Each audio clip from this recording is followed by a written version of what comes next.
All right, so by show of hands, how many people here have ever been to some kind of a corporate training event and you left with materials that went on a shelf somewhere and you never saw them again?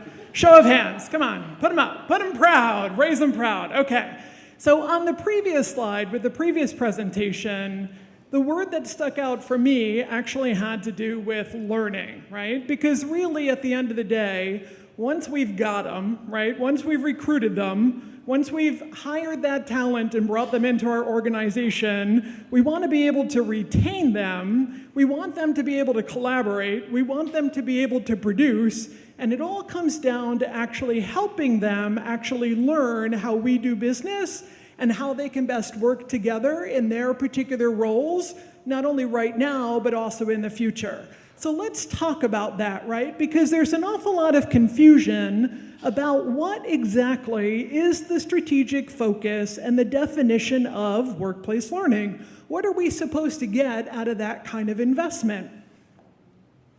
So some would suggest, as Wyatt Woodsmall here would, who's a behavior modelist. Now, Wyatt's worked with all sorts of people in all sorts of professions all over the world, from athletes to army soldiers, on behavior change. And this is what Wyatt has to say about the corporate learning function. And that is, number one, if you learn something, that means you changed behavior. And if you went to training and didn't change behavior, then you wasted time. Okay? So the problem is, we have a mixed definition of what it means for L&D in organizations today. And part of that has to do with all of the different things and the activities that L&D has traditionally done in learning. These are all activities, and there's no value inherently in any specific activity being done. Now, each of these activities winds up actually producing things in a number of different areas. And these things that we produce in these areas that may seem familiar, when you see one that's familiar to you, raise your hand. Anybody here, corporate training, learning function, doing any of these things? Awesome. All of these things wind up producing things. It produces outputs, right? Now, outputs and producing things was a good idea in the industrial age, where creating tangible assets and having a focus on things and a long-term investment in those assets, like systemized training that we thought was going to last forever, that made an awful lot of sense to make those investments. And the problem is, the world doesn't look like this anymore. The world has changed context. It looks like this.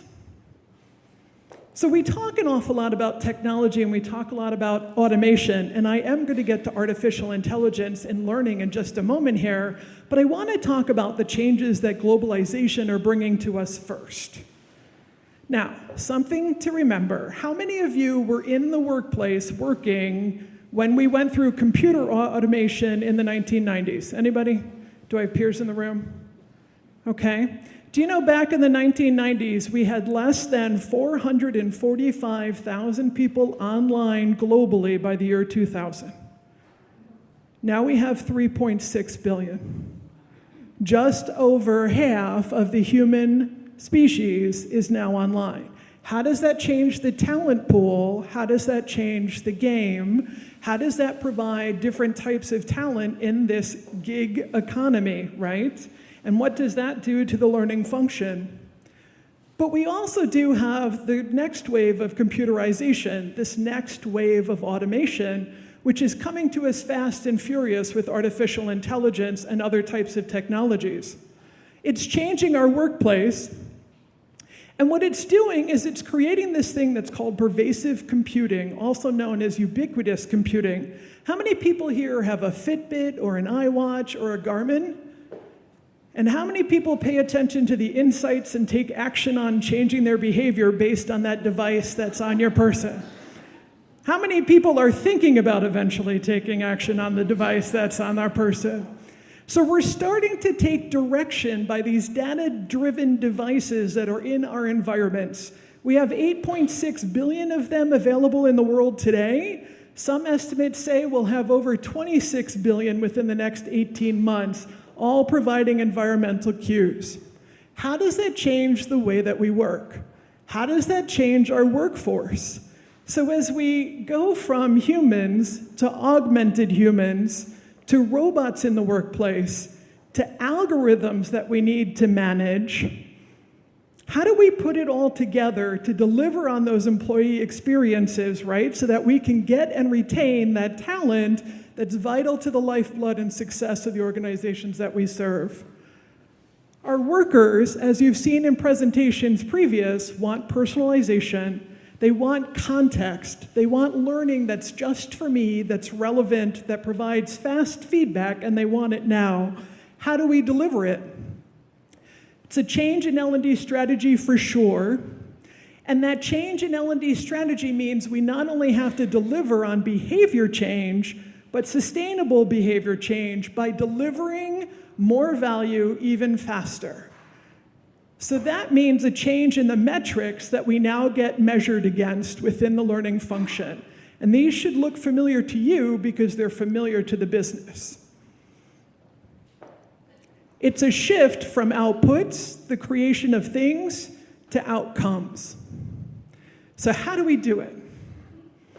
Well, those same driving forces that are reshaping the world, the workplace, the workforce, how we do work, what work we do, and our workers are the same tools that we can now leverage within the learning function.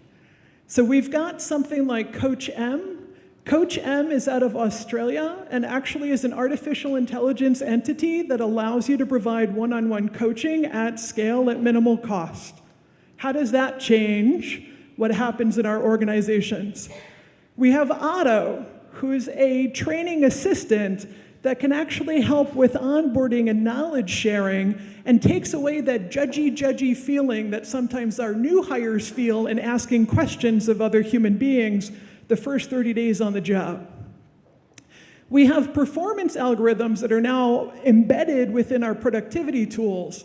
And I don't know if you saw the announcement from Microsoft Ignite earlier this week on the Open Data Source Exchange with Microsoft, SAP, and Adobe. It's going to change the way that we analyze the data from that previous people analytics conversation. And we can now also use artificial intelligence for instructional design and delivery. It means a change in mindset, skill set, and tool set. Thank you.